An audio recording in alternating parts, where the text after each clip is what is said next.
Chapitre 39. Le temps de détresse. En ce temps-là se lèvera Michaël, le grand chef, le défenseur des enfants de ton peuple. Et ce sera une époque de détresse, telle qu'il n'y en a point eu, depuis que la nation existe jusqu'à cette époque. En ce temps-là, ceux de ton peuple, qui seront trouvés inscrits dans le livre seront sauvés. Quand le message du troisième ange aura achevé son œuvre, la miséricorde divine cessera d'intercéder en faveur des coupables habitants de la terre. La tâche du peuple de Dieu sera terminée. Il a reçu la pluie de l'arrière-saison. Les temps de rafraîchissement sont venus de la part du Seigneur. Il est prêt à affronter l'heure de l'épreuve qui l'attend. Les anges s'affairent entre le ciel et la terre. Un ange revenu de la terre annonce que sa mission est finie, que le monde a subi sa dernière épreuve, et que tous ceux qui ont été fidèles au précepte divin ont reçu le sceau du Dieu vivant. Jésus qui, dans le sanctuaire céleste, a mis un terme à son intercession, lève les mains, et s'écrie d'une voix forte. C'en est fait. Puis, tandis que toutes les armées angéliques déposent leur couronne, il proclame solennellement que celui qui est injuste soit encore injuste, que celui qui est souillé se souille encore, et que le juste pratique encore la justice, et que celui qui est saint se sanctifie encore. Le sort de tous les hommes a été décidé, soit pour la vie, soit pour la mort. Le Sauveur a fait la propitiation pour son peuple, et il a effacé ses péchés. Le nombre de ses sujets est complet. Le règne, la domination, et la grandeur de tous les royaumes qui sont sous les cieux, sont sur le point d'être confiés aux héritiers du salut. Jésus va régner comme roi des rois et seigneur des seigneurs. Au moment où il quittera le sanctuaire, les habitants de la terre seront plongés dans les ténèbres. À cette heure lugubre, les justes devront vivre devant la face de Dieu sans intercesseur. Les restrictions qui pesaient sur les pécheurs étant levées, Satan exercera un empire absolu sur les impénitents irréductibles. La grâce divine sera parvenue à son terme. Le monde aura rejeté la miséricorde de Dieu, méprisé son amour et foulé aux pieds sa loi. Les méchants auront franchi les limites de leur temps de probation. L'Esprit de Dieu, auquel ils auront obstinément résisté, leur sera enfin retiré. N'étant plus protégés par la grâce divine, ils seront à la merci de Satan, qui plongera alors les habitants de la terre dans la grande détresse finale. Les anges de Dieu, ayant cessé de tenir en échec la violence des passions humaines, tous les éléments de discorde seront déchaînés. Le monde entier passera par une catastrophe plus redoutable que celle dans laquelle périt l'ancienne Jérusalem. Un seul ange fit autrefois mourir tous les premiers-nés des Égyptiens et plongea le pays dans le deuil. Quand David pécha contre Dieu en faisant le dénombrement du peuple, un seul ange suffit pour produire l'hécatombe qui frappa Israël. La puissance de destruction exercée jadis sur l'ordre de Dieu par de saints anges sera, dès qu'il le leur permettra, abandonnée aux mauvais anges. Il y a maintenant des forces toutes prêtes à répandre la désolation en tout lieu, et qui n'attendent que la permission de Dieu. On a souvent accusé ceux qui honorent Dieu d'attirer des fléaux sur l'humanité.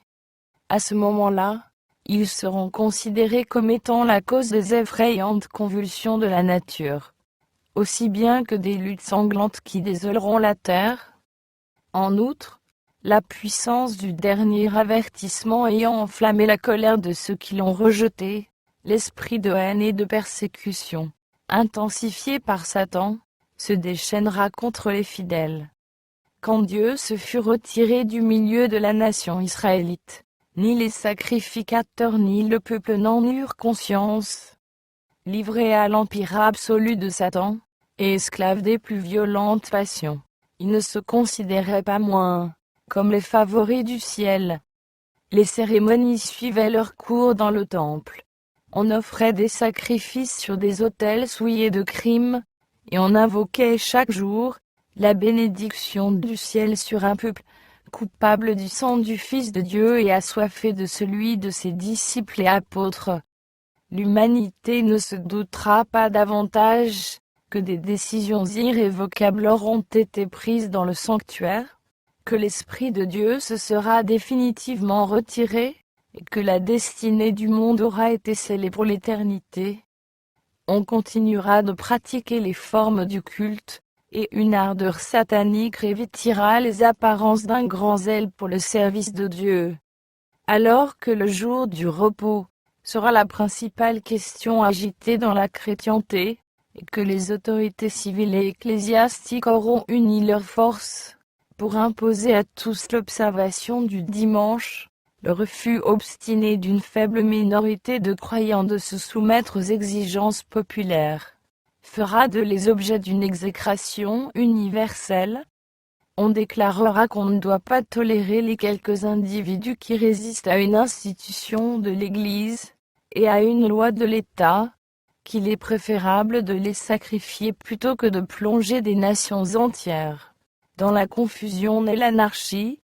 Il y a 18 siècles, les chefs du peuple se servaient de ce même argument contre Jésus. Il est de votre intérêt qu'un seul homme meure pour le peuple, et que la nation entière ne périsse pas, disait l'astucieux Caïphe. Cet argument semblera concluant.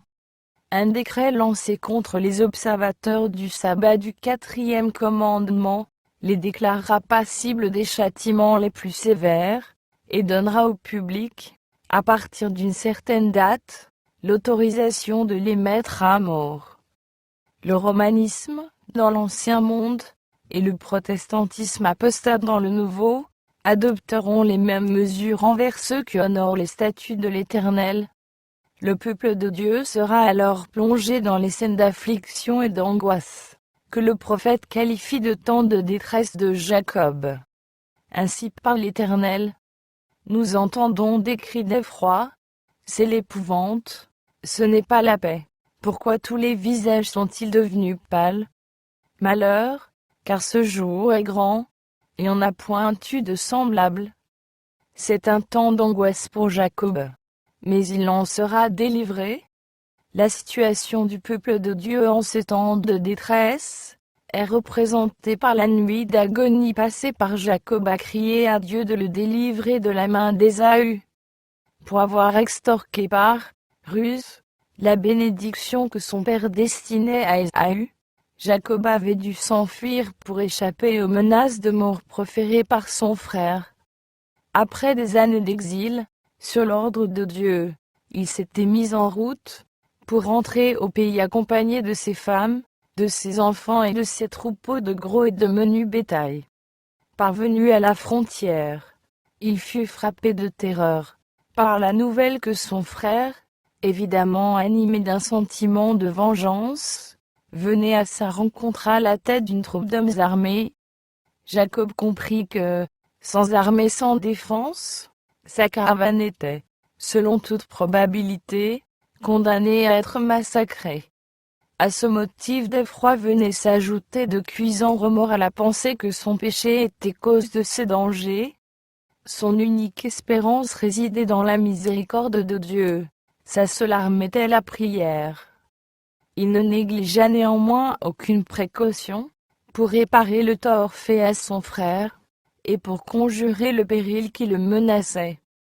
À l'approche du temps de détresse, le peuple de Dieu devra faire également tout ce qui est en son pouvoir pour gagner les bonnes grâces du public, pour désarmer les préjugés et détourner le danger qui menacera la liberté de conscience.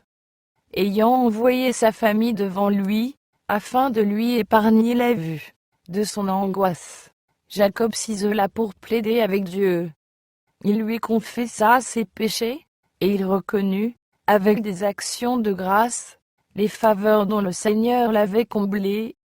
En des termes qui trahissent une profonde humiliation, il rappela à Dieu l'alliance conclue avec ses pères, et les promesses qui lui avaient été faites, à Bethel, dans sa vision nocturne, alors qu'il se rendait au pays de l'exil. La crise de sa vie était venue, tout ce qu'il possédait était en jeu. Solitaire, Jacob passa la nuit à prier, et à s'humilier. Soudain, une main le saisit par l'épaule. Se croyant assailli par un ennemi qui en voulait à sa vie, il se défendit avec l'énergie du désespoir.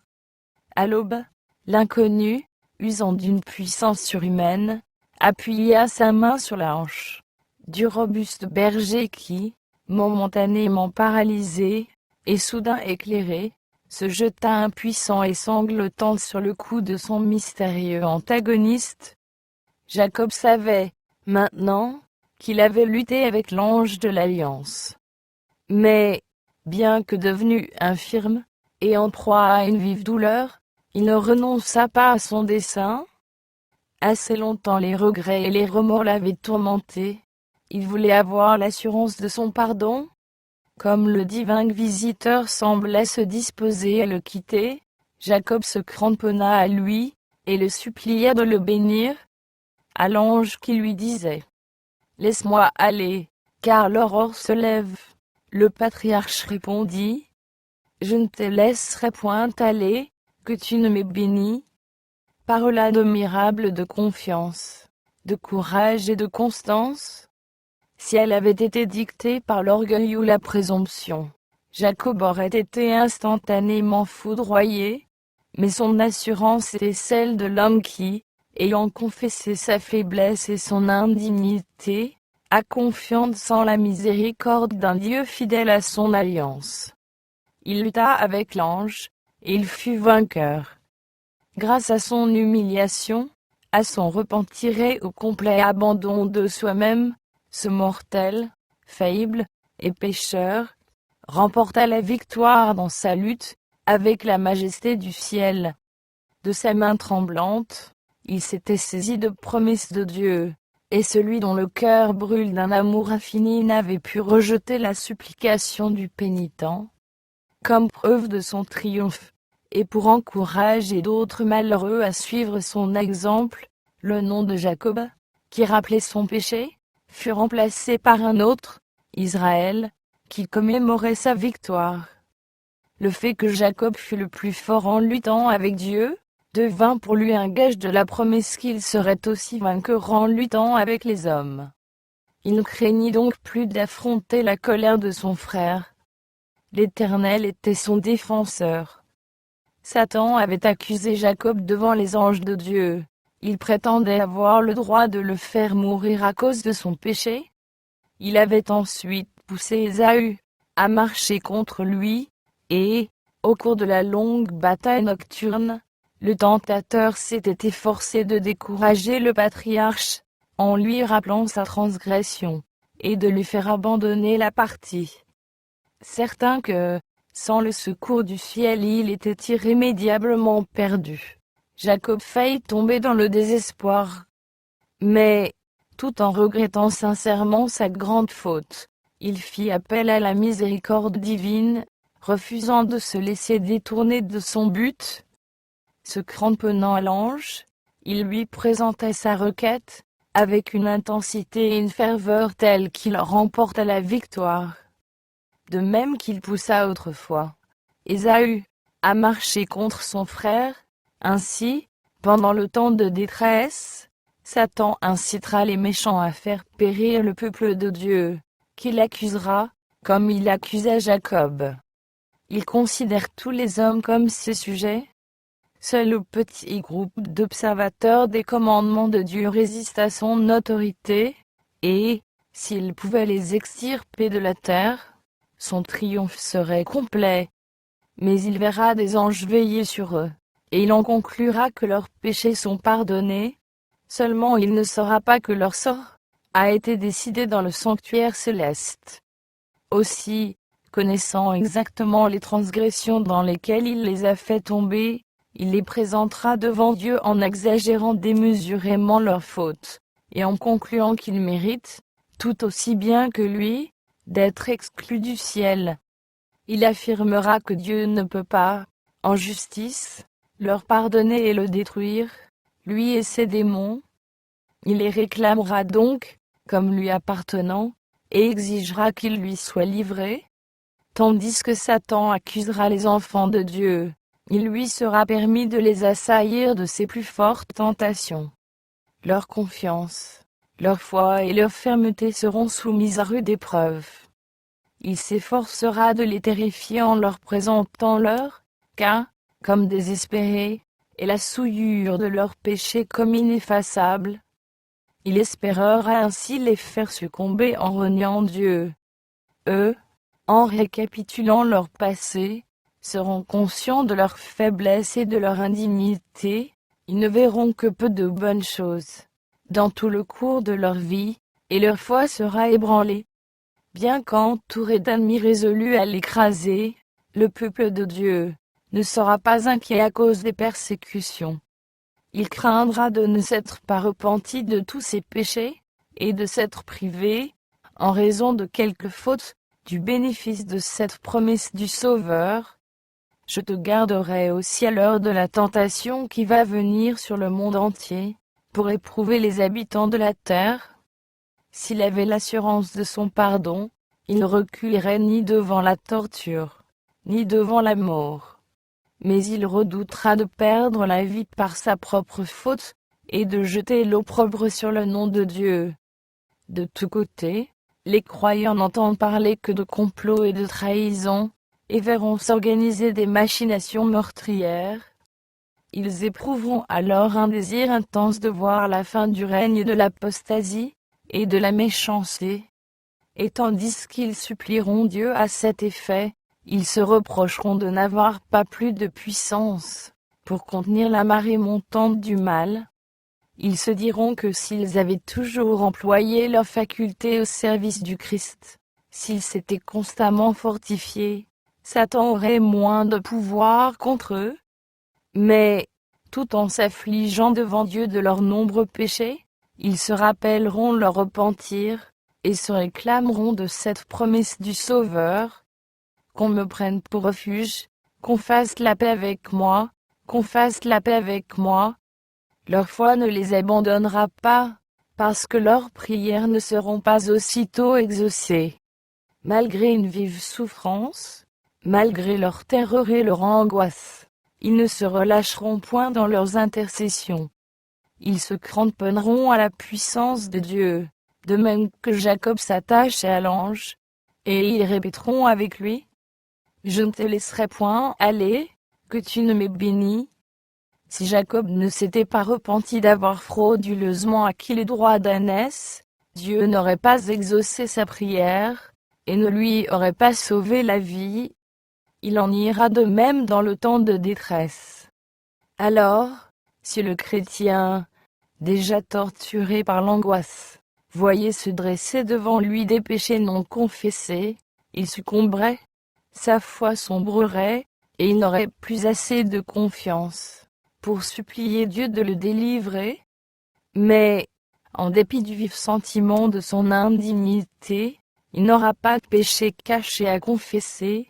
Ses fautes auront déjà passé en jugement, et elles auront été effacées. Il ne s'en souviendra plus. Satan pousse bien des gens à croire que Dieu ne prendra pas garde à leurs infidélités dans les petites affaires de la vie. Mais, dans sa façon d'agir avec Jacob, le Seigneur montre qu'il n'approuve ni ne tolère le mal. Tous ceux qui tentent d'excuser, ou de cacher leurs péchés, ou qui consentent à les laisser inscrits, non confessés et non pardonnés, sur les registres du ciel, seront vaincus par le tentateur.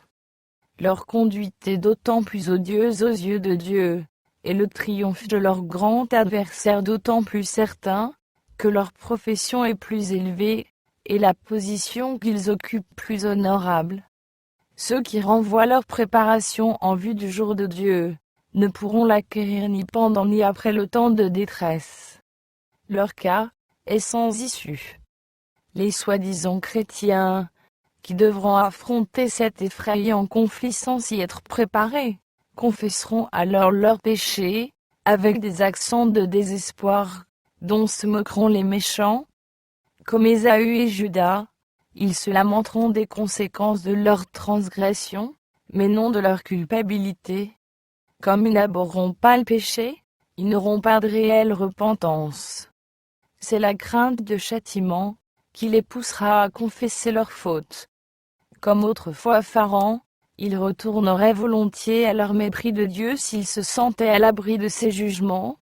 L'histoire de Jacob nous assure que Dieu ne rejette pas ceux qui ont été séduits, tentés et entraînés dans le péché, mais qui reviennent à lui par une conversion véritable.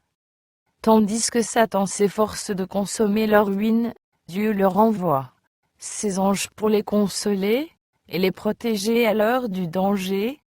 Les assauts du diable sont puissants et déterminés, et ses tentations redoutables, mais les yeux du Seigneur sont sur les siens, et ses oreilles sont attentives à leurs cris.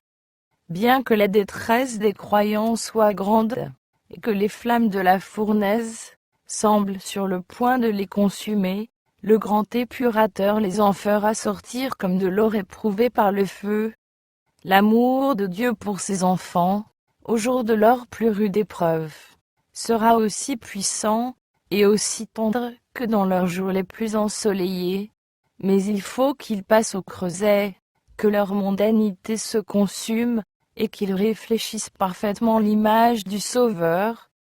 Le temps de détresse et d'angoisse qui est devant nous exige une foi capable de supporter la fatigue, les délais et la faim, une foi qui ne faiblira pas sous l'épreuve.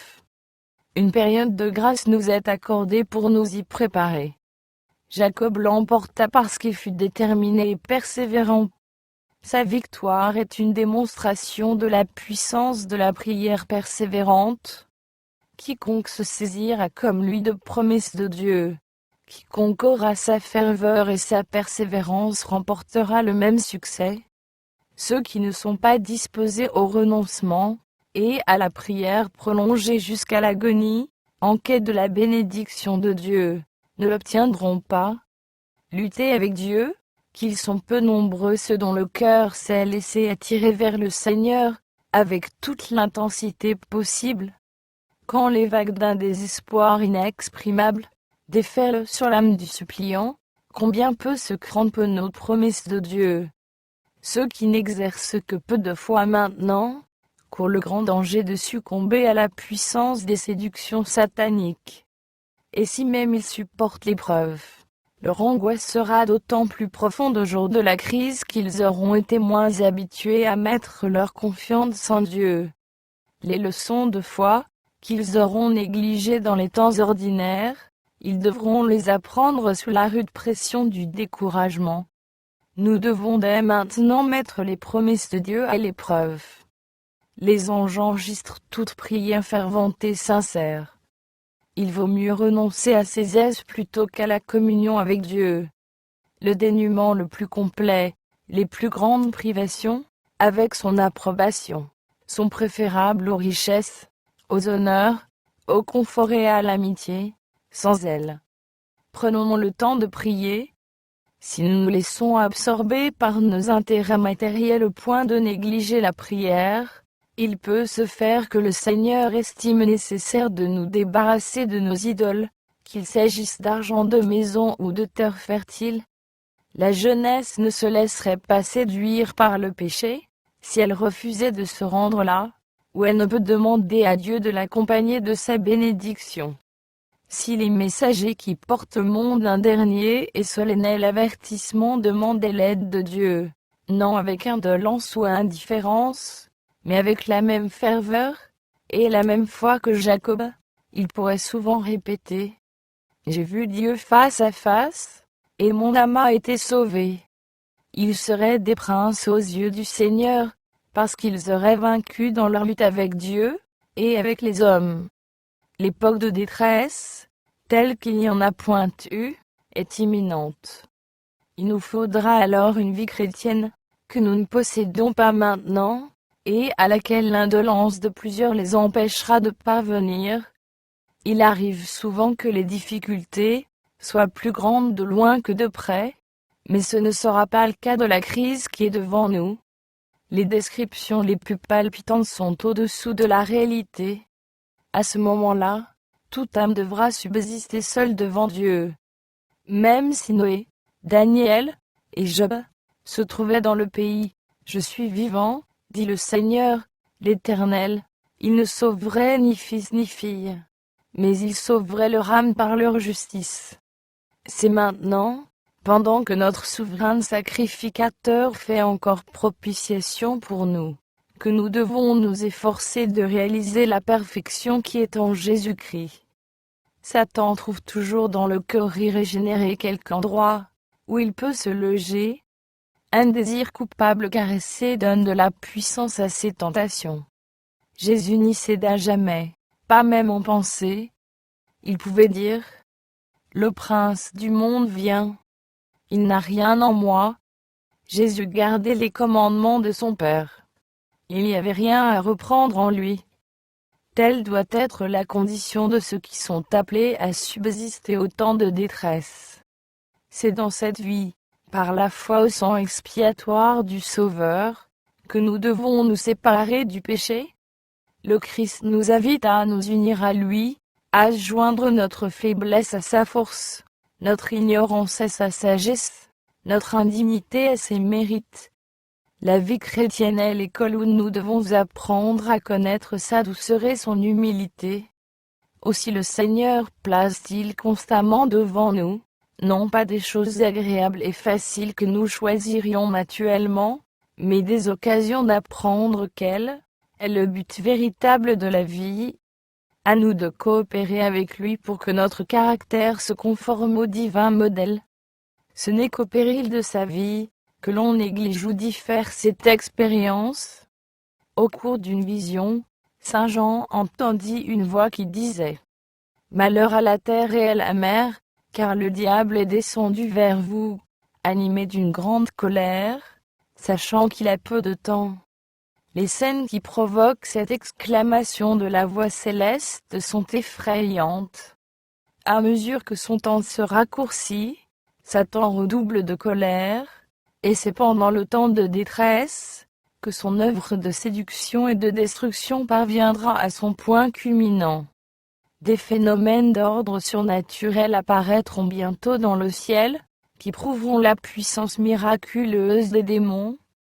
Les esprits malins se rendront auprès des rois, et auprès de tous les habitants de la terre pour les séduire, et les engager à unir leurs forces à celles de Satan, dans sa lutte suprême contre le gouvernement de Dieu. C'est ainsi que peuples et souverains seront ensorcelés. Des personnages s'élèveront, qui se donneront pour le Christ, et se réclameront des titres et du culte qui reviennent au Rédempteur du monde. Ils opéreront des guérisons, et prétendront être porteurs de révélations célestes. Pour couronner le grand drame de la séduction, Satan lui-même simulera l'avènement du Seigneur, que l'Église attend depuis si longtemps, comme la consommation de ses espérances.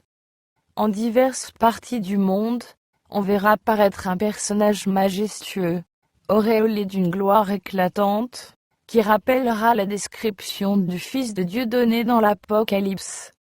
Son éclat dépassera tout ce que les yeux des mortels auront jamais contemplé. Ce cri de triomphe déchirera les airs. Le Christ est venu. Le Christ est venu. Les foules se prosterneront devant lui pour l'adorer, tandis qu'il lèvera les mains pour les bénir, exactement comme Jésus, lorsqu'il bénissait ses disciples au jour de sa chair. Sa voix sera douce, contenue, et fort mélodieuse. Affable et compatissant, il répétera quelques-unes des vérités célestes et consolantes prononcées par le Seigneur. Il guérira les malades, puis, en vertu de son autorité, ce faux Christ affirmera avoir transféré le sabbat au dimanche, et ordonnera à chacun de sanctifier le jour qu'il a béni. Il déclarera que ceux qui s'obstineront à observer le 7e jour renient le Christ, puisqu'ils refuseront de prendre garde aux anges qu'il a envoyés pour apporter la vérité au monde. Cette suprême séduction sera presque irrésistible. Comme les Samaritains éblouis par Simon le magicien, les foules, du plus grand au plus petit, s'écrieront: Celui-ci est la puissance de Dieu, celle qui s'appelle la grande. Mais le peuple de Dieu ne se laissera pas mystifier. Les enseignements de ce faux Christ ne concorderont pas avec ceux des Écritures. Il bénira les adorateurs de la bête et de son image, ceux-là même auxquels l'Éternel sera sur le point de faire boire le vin sans mélange de la coupe de sa colère. Du reste, Satan ne pourra pas imiter tout l'éclat du retour du Seigneur. Jésus a prémuni ses disciples contre tout duperie sur ce point en décrivant clairement le mode de sa venue. Il s'élèvera, dit-il, de faux Christ et de faux prophètes. Ils feront de grands prodiges et des miracles, au point de séduire, s'il était possible, même les élus. Si donc on vous dit, voici, il est dans le désert, n'y allez pas. Voici, il est dans les chambres, ne le croyez pas. Car, comme l'éclair part de l'Orient, et se montre jusqu'en Occident, ainsi sera l'avènement du Fils de l'homme. Il n'est pas possible de simuler cette venue qui sera visible pour le monde entier. Seuls échapperont à la redoutable séduction qui subjuguera le monde, ceux qui étudient diligemment les Écritures, et qui ont l'amour de la vérité. C'est grâce au témoignage de la parole de Dieu qu'ils découvriront le séducteur sous son déguisement. L'heure de l'épreuve sonnera pour tous, et le crible de la tentation fera connaître les vrais chrétiens. Le peuple de Dieu est-il assez enraciné dans la vérité pour pouvoir résister au témoignage même de ses sens? Saura-t-il, au cours de cette crise, s'attacher aux Écritures et aux Écritures seules? Satan fera tout pour empêcher les fidèles de se préparer à rester fermes. Il disposera les circonstances de façon à leur barrer la route, à les absorber par des trésors terrestres, à les charger d'occupations, et à appesantir leur cœur par les soucis de la vie, afin que, tel un voleur, le jour de l'épreuve, les prenne à l'improviste. Lorsque les différents gouvernements de la chrétienté auront promulgué contre les observateurs des commandements un décret les mettant hors la loi, et les livrant aux mains de leurs ennemis, les enfants de Dieu abandonneront les villes et les villages, et se retireront par groupes dans les lieux les plus désolés et les plus solitaires. Comme les chrétiens des vallées vaudoises, beaucoup d'entre eux trouveront un refuge dans les montagnes, où ils établiront leur sanctuaire, et rendront grâce à Dieu pour les rochers fortifiés. Mais un grand nombre d'entre eux, de toutes nations, riches et pauvres, petits et grands, noirs et blancs, seront réduits au plus injuste et au plus cruel esclavage. Les bien-aimés de Dieu, chargés de chaînes, condamnés à mort, passeront de longues journées derrière des barreaux de prison. Quelques-uns seront même apparemment destinés à mourir d'inanition en des cachots infects, où leurs soupirs ne seront recueillis par aucune oreille humaine, et où nul n'ira leur porter secours. Le Seigneur oubliera-t-il son peuple à cette heure suprême? Oublia-t-il le fidèle Noé, lorsque ses jugements fondirent sur le monde antédéluvien? Oublia-t-il Lot, lorsque le feu du ciel dévora les villes de la plaine? Oublia-t-il Joseph en Égypte, au milieu des idolâtres? Oublia-t-il Élie, menacé par Jézabel du sort qu'il avait fait subir aux prophètes de Baal? Oublia-t-il Jérémie dans le puits fangeux, qui lui servait de prison? Oublia-t-il les 3 jeunes Hébreux dans la fournaise ardente, ou Daniel dans la fosse aux lions? Si on disait, l'Éternel m'abandonne, le Seigneur m'oublie. Une femme oublie-t-elle l'enfant qu'elle allait? N'a-t-elle pas pitié du fruit de ses entrailles? Quand elle l'oublierait, moi je ne t'oublierai point. Voici, je t'ai gravé sur mes mains. L'Éternel des armées a dit, celui qui vous touche, touche la prunelle de mon œil.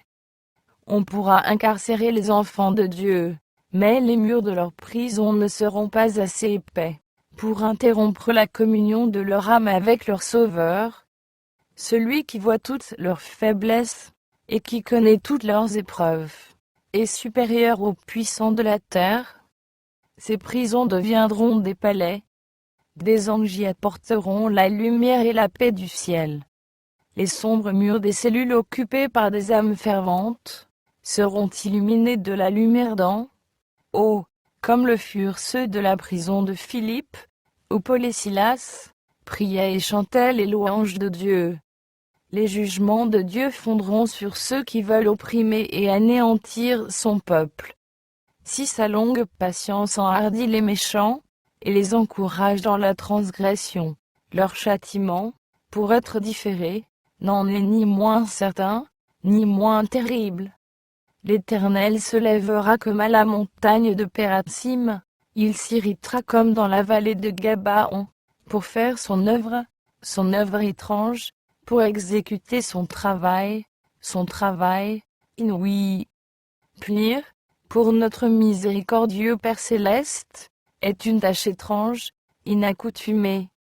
Je suis vivant, dit le Seigneur, l'Éternel, ce que je désire, ce n'est pas que le méchant meure. Le Seigneur est miséricordieux et compatissant, lent à la colère, riche en bonté et en fidélité, il pardonne l'iniquité, la rébellion et le péché. Et néanmoins, il ne tient point le coupable pour innocent. L'Éternel est lent à la colère, il est grand par sa force, il ne laisse pas impuni. C'est par des châtiments terribles qu'il défendra les droits de sa loi outragée. On peut juger de la sévérité du châtiment qui attend le transgresseur, par la répugnance que le Seigneur éprouve à faire justice. Telle nation, qu'il a longtemps supportée, et qui ne sera frappée qu'après avoir comblé la mesure de ses iniquités, boira enfin la coupe de sa colère sans mélange de miséricorde. Dès que Jésus n'intercédera plus dans le sanctuaire, le vin de la colère de Dieu, dont sont menacés les adorateurs de la bête et de son image, et ceux qui reçoivent sa marque leur sera versé. Les plaies dont souffrit l'Égypte quand Dieu était sur le point d'en faire sortir son peuple, étaient de même nature que celles, plus terribles et plus universelles, qui fondront sur le monde avant la délivrance finale du peuple de Dieu. Le voyant de Patmos en parle, en ces termes: un ulcère malin et douloureux frappa les hommes qui avaient la marque de la bête, et qui adoraient son image. Et la mer devint du sang, comme celui d'un mort. Et tout être vivant mourut, tout ce qui était dans la mer. Les fleuves et les sources des eaux devinrent du sang. Quelque terribles que soient ces fléaux, ils sont justifiés. L'ange de Dieu fait cette proclamation: tu es juste, tu es saint, parce que tu as exercé ce jugement, car ils ont versé le sang des saints et des prophètes, et tu leur as donné du sang à boire. Ils en sont dignes. En condamnant à mort le peuple de Dieu, ils se sont rendus coupables de son sang aussi réellement que s'ils l'avaient versé. C'est ainsi que Jésus déclare aux Juifs de son temps qu'ils sont coupables du sang de tous les justes mis à mort, depuis celui d'Abel jusqu'alors, puisqu'ils étaient animés du même esprit, et qu'ils se préparaient à imiter les meurtriers des prophètes. Dans la plaie suivante, le pouvoir est donné au soleil de brûler les hommes par le feu, et les hommes furent brûlés par une grande chaleur. Les prophètes décrivent ainsi la condition de la terre en ce temps redoutable. La terre est attristée, parce que la moisson des champs est perdue. Tous les arbres des champs sont flétris, la joie a cessé parmi les fils de l'homme. Les semences sont séchées sous les mottes, les greniers sont vides. Les magasins sont en ruine, comme les bêtes gémissent. Les troupeaux de bœufs sont consternés, parce qu'ils sont sans pâturage, le torrent sont à sec, et le feu a dévoré les plaines du désert. Les champs du palais seront des gémissements, dit le Seigneur, l'Éternel. On jettera partout en silence une multitude de cadavres. Ces plaies ne seront pas universelles, autrement les habitants de la terre périraient tous. Elles compteront toutefois parmi les plus terribles qui aient frappé les mortels. Tous les fléaux dont les hommes ont souffert avant la fin du temps de grâce ont été mélangés de miséricorde. Le sang de Jésus offert en leur faveur a toujours préservé les méchants du juste salaire de leur iniquité. Mais sous les plaies finales, la colère de Dieu sera versée sans pitié. En ce jour-là, des multitudes chercheront l'abri de la miséricorde divine, qu'elles ont si longtemps méprisée. Les jours viennent, dit le Seigneur, l'Éternel, où j'enverrai la famine dans le pays, non pas la disette du pain, et la soif de l'eau, mais la faim et la soif d'entendre les paroles de l'Éternel. Ils seront alors errants d'une mer à l'autre, du septentrion à l'orient, ils iront ça et là pour chercher la parole de l'Éternel, et ne la trouveront pas.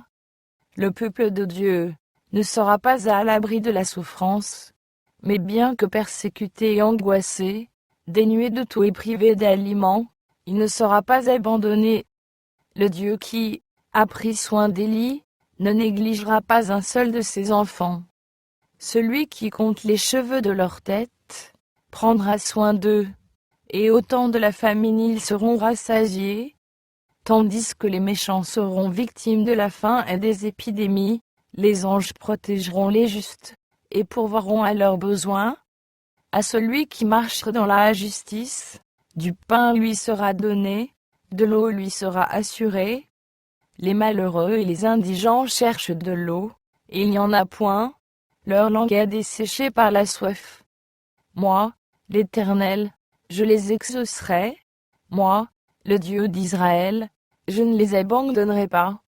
Le figuier ne fleurira pas, la vigne ne produira rien, le fruit de l'olivier manquera, les champs ne donneront pas de nourriture.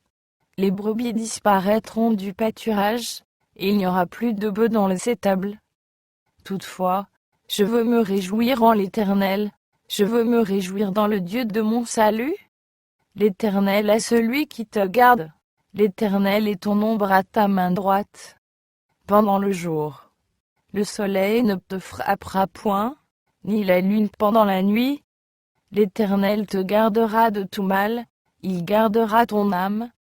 C'est lui qui te délivre du filet de l'oiseleur, de la peste et de ses ravages. Il te couvrira de ses plumes, et tu trouveras un refuge sous ses ailes. Sa fidélité est un bouclier et une cuirasse. Tu ne craindras ni les terreurs de la nuit, ni la flèche qui vole de jour, ni la peste qui marche dans les ténèbres, ni la contagion qui frappe en plein midi. Que 1000 tombent à ton côté, et 10 000 à ta droite, tu ne seras pas atteint. De tes yeux seulement tu regarderas, et tu verras la rétribution des méchants. Car tu es mon refuge, ô Éternel. Tu fais du Très-Haut ta retraite. Aucun malheur ne t'arrivera, aucun fléau n'approchera de ta tente. Car il ordonnera à ses anges de te garder dans toutes tes voies.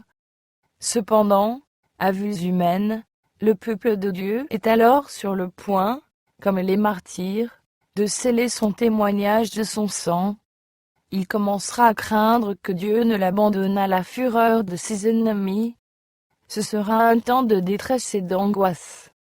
Jour et nuit, il criera à Dieu, et implorera la délivrance. Les méchants triompheront et demanderont en se moquant. Où est maintenant votre foi? Si vous êtes réellement le peuple de Dieu, pourquoi ne vous délivre-t-il pas de nos mains? Mais les saints se souviendront de Jésus mourant sur le calvaire, alors que des sacrificateurs et des principaux disent et dédaigneusement, il a sauvé les autres, et il ne peut se sauver lui-même. Si les rois d'Israël, qu'ils descendent de la croix, et nous croirons en lui. Tous les saints, comme Jacob, lutteront alors avec Dieu. La pâleur de leurs traits révélera leur combat intérieur. Néanmoins, ils ne suspendront pas leurs ferventes intercessions. Si les croyants étaient doués d'une vision surnaturelle, ils pourraient voir des groupes d'anges en faction autour de ceux qui ont gardé la parole de la persévérance de Jésus-Christ. C'est avec la plus vive sympathie que ces anges verront leur détresse et entendront leurs prières. Ils attendront l'ordre de leur chef pour les arracher au danger, mais l'heure n'aura pas encore sonné. Il faut que le peuple de Dieu boive la coupe du Seigneur et soit baptisé de son baptême. Ce retardement si pénible pour lui sera en réalité le meilleur exaucement de ses prières. En s'efforçant d'attendre avec confiance l'intervention du Seigneur, il s'exercera à la foi, à l'espérance et à la persévérance qu'il aura trop peu pratiquée au cours de sa vie religieuse. Et pourtant, pour l'amour des élus, ce temps de détresse sera abrégé. Et Dieu ne fera-t-il pas justice à ses élus, qui crient à lui jour et nuit, et tardera-t-il à leur égard? Je vous le dis, il leur fera promptement justice. La fin viendra plus vite qu'on ne se l'imagine. Le froment sera rassemblé et lié en gerbe pour les greniers de Dieu, tandis que l'ivraie sera vouée au feu de la destruction. Les célestes sentinelles, fidèles à leurs consignes, continueront de veiller. Un décret général aura fixé le temps à partir duquel on pourra mettre à mort les observateurs des commandements, mais leurs ennemis, en quelques endroits, devançant leurs, se disposeront à les tuer. Mais aucun d'eux ne pourra franchir le cercle redoutable des sentinelles placées autour des fidèles. Quelques-uns de ces derniers seront assaillis au moment où ils abandonneront les villes et les villages, mais les épées dirigées contre eux se briseront et tomberont à terre, aussi impuissantes que dévêtues de paille. D'autres seront défendus par des anges ayant revêtu l'aspect de guerriers. Dans tous les siècles, Dieu a envoyé ses anges au secours de ses serviteurs. Ces êtres célestes ont joué un rôle actif dans les affaires humaines. Ils ont paru en vêtements éblouissants comme l'éclair. On les a vus sous une apparence humaine, en costume de voyageurs. Ils se sont montrés à des hommes de Dieu. Apparemment las, ils se sont reposés à l'heure de midi à l'ombre des chênes, et ont accepté l'hospitalité. Ils ont rempli les fonctions de guide auprès de voyageurs égarés. De leurs propres mains, ils ont allumé le feu de l'autel. Ils ont ouvert les portes des prisons pour libérer des serviteurs de Dieu. Revêtus d'une gloire céleste, ils ont roulé la pierre qui fermait l'entrée du sépulcre du Seigneur. Sous une forme humaine, des anges ont souvent fréquenté les assemblées des justes, ainsi que celles des méchants, comme à Sodome, pour prendre note de leurs actions, ou constater s'ils avaient franchi les limites de la patience de Dieu. Dans sa miséricorde, par égard pour quelques justes, le Seigneur retient les calamités, et prolonge la tranquillité des multitudes. Les pécheurs ne se doutent guère que c'est aux quelques fidèles qu'il se plaise à opprimer, et à bafouer qu'ils doivent devoir se prolonger leur vie. À l'insu des grands de ce monde, des anges ont souvent pris la parole dans leurs assemblées. Des yeux humains les ont contemplés, des oreilles humaines ont écouté leurs appels, des lèvres mortelles se sont opposées à leurs suggestions, et ont persiflé leurs conseils, des mains sacrilèges les ont maltraités. Dans les assemblées nationales, comme devant les tribunaux, ces êtres ont fait preuve d'une grande connaissance des affaires. Ils ont plaidé avec plus de succès la cause des opprimés que leurs défenseurs les plus éloquents. Ils ont déjoué des complots et arrêté des maux qui eussent gravement entravé l'œuvre de Dieu et occasionné de vives souffrances à son peuple. À l'heure du péril et de la détresse, l'ange de l'Éternel campe autour de ceux qui le craignent, et il les arrache au danger. Impatients, les saints attendront le signe de la venue de leur roi. Quand on demandera le sentinelle, sentinelle, qui dis-tu de la nuit? Leur réponse invariable sera: le matin vient, et la nuit aussi.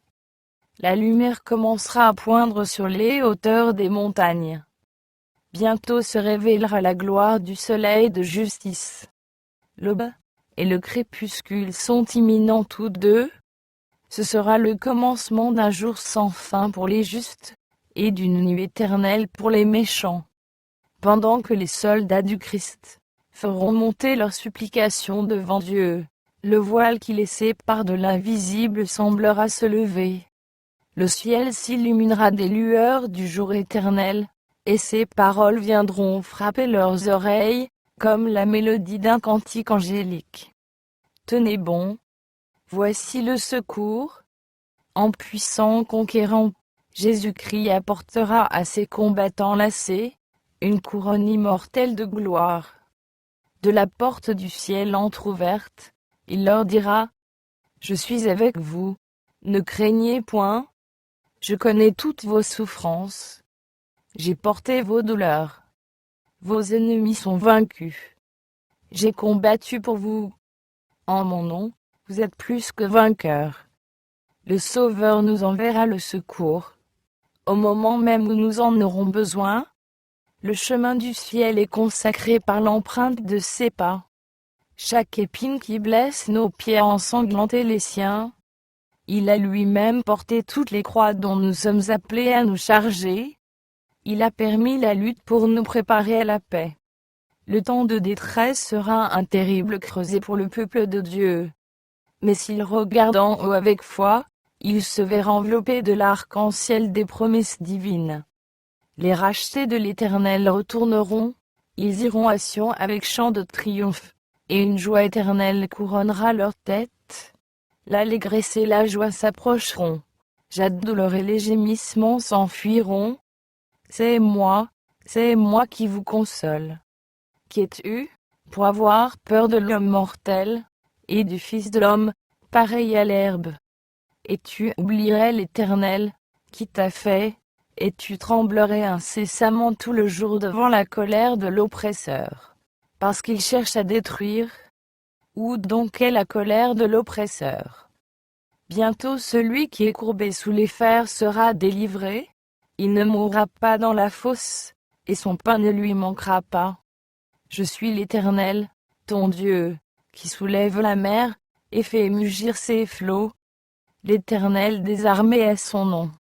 Je mets mes paroles dans ta bouche, et je te couvre de l'ombre de mes mains.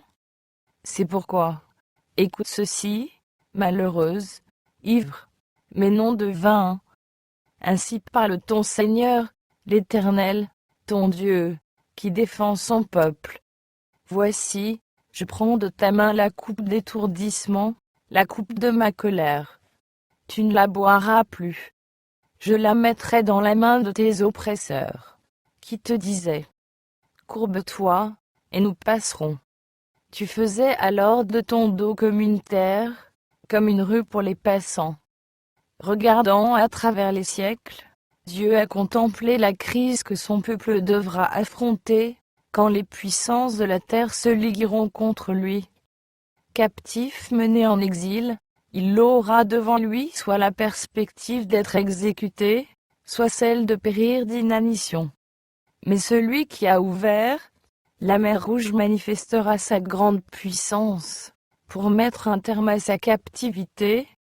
Ils m'appartiendront, dit l'Éternel des armées, au jour que je prépare. J'aurai compassion d'eux, comme un homme a compassion de son fils qui le sert. Si le sang des fidèles serviteurs de Jésus-Christ était répandu à ce moment-là, il ne serait pas, comme celui des martyrs, une semence de chrétiens. L'humanité endurcie, ayant repoussé les appels de la miséricorde, et ceux-ci ne se faisant plus entendre, leur fidélité ne servirait pas à faire de nouvelles conquêtes. Si les justes devaient maintenant encore être tués par leurs ennemis, le prince des ténèbres triompherait. Il me protégera dans son tabernacle au jour du malheur, dit le psalmiste. Il me cachera sous l'abri de sa tente. Le Sauveur ajoute: Va, mon peuple, entre dans ta chambre, et ferme la porte derrière toi. Cache-toi pour quelques instants, jusqu'à ce que la colère soit passée. Car voici, l'Éternel sort de sa demeure, pour punir les crimes des habitants de la terre. Glorieuse sera la délivrance de ceux qui auront patiemment attendu sa venue, et dont le nom est écrit dans le livre de vie.